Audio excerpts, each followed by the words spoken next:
Sorry, I was doing my cameo in the Spider-Man movie. Oh, you didn't get one? What? The other James didn't get one either. Franco.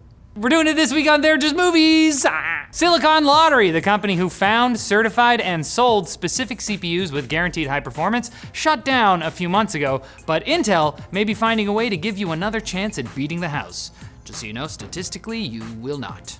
A report indicates Team Blue will be releasing special pre-binned Core i9-12900KS chips with an all-core boost frequency of 5.2 gigahertz, 200 megahertz higher than their standard bin brethren. Your mom's standard bin. Oh, I feel bad.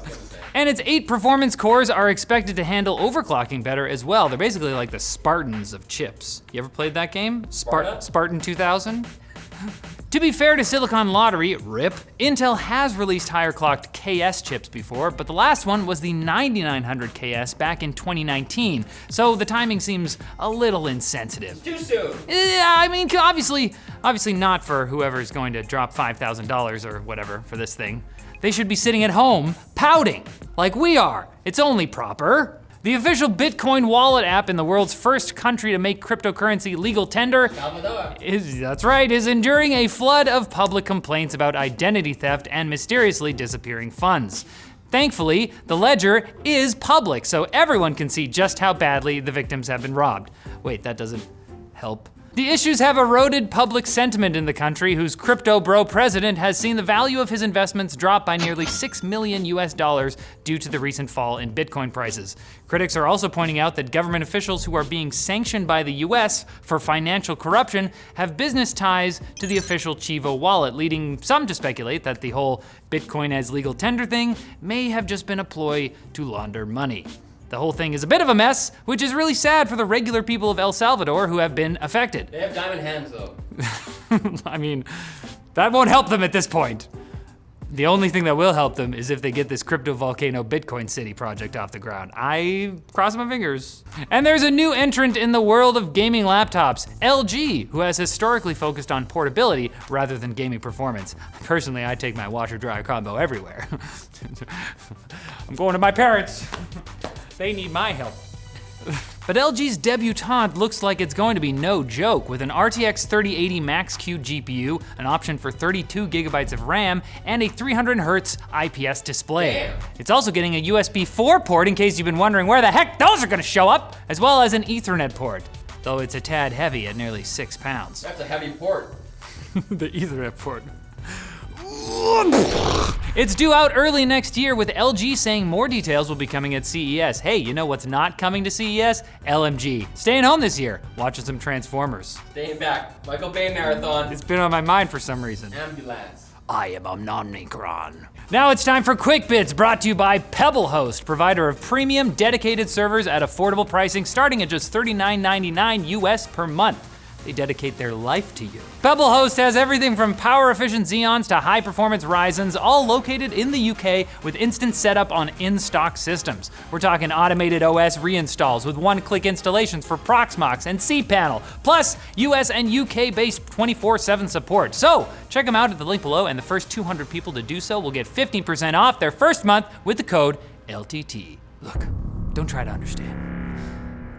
They're just quick bits. Amazon's ban on warehouse workers' phones was suspended during the pandemic and was due to resume next month. But after a warehouse in Illinois was hit by a tornado that claimed the lives of 6 people, employees have been, understandably, concerned about being able to communicate in emergencies. Under pressure, Amazon has now put its plans to reinstate the ban on indefinite hold. Stay tuned for when they decide you can use your phone within the new and improved Sanity boxes. It's not exactly easy to find a place where it's legal to provide streams of pirated material, but you definitely shouldn't try it in Malaysia, as the country has recently upped the penalty for doing so to a maximum of 20 years. More like Malaysia. That was hard. Company managers could also be found guilty if they don't stop their employees from participating in such behavior, and I'm pretty sure the penalty wouldn't be house arrest at the Kuala Lumpur Four Seasons. Those two tower things are so cool. In case you missed it, Disney and YouTube TV have resolved a carriage dispute that lasted a couple days, leaving sports fans in anguish. My carriage! What's going to happen? My carriage has been upturned. YouTube TV customers lost the ESPN family of networks, a huge draw for many viewers, as well as FX, ABC, and other Disney channels, though they're all now back on the platform. Public disputes between content providers and streaming carriers have become increasingly common as the tech world fights to make sure the storied tradition of segmenting services into thousands of confusing price tiers is preserved. It's the holidays after all. What are we without traditions? If you've had trouble finding a new Xbox, it might make you feel a little better to see that during this chip shortage, not even Microsoft can get their hands on them.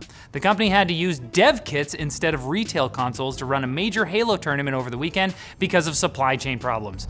It doesn't appear this affected the tournament that much, other than to save space by not using fridge-sized consoles, but if I were there, it would feel a little like trying to throw a sticky grenade and throwing a frag instead. Like, what is this that bounces right back at you? I look like an idiot right now. My team, what is that guy doing? How about a compromise? And scientists have taught a petri dish of living cells to play the game Pong in just 5 minutes. Guaranteed. The so-called DISHBRAIN is comprised of human brain cells, and the scientific team used electrical impulses to tell the cells where the ball is so it could whack it like a paddle. I would have called it dish pong, dong. Dish dong. DISHBRAIN isn't as good at the game as a proper AI, but if I know DISHBRAIN, I wouldn't give up on DISHBRAIN just yet. They've got some fire in them. I think DISHBRAIN could take it to the Nationals. As long as ESPN is still around. DISHBRAIN! It just sounds nasty. Talking about DISHBRAIN! And you take yourself right out of here, but come back on Wednesday for more tech news. Straight out of DISHBRAIN right here.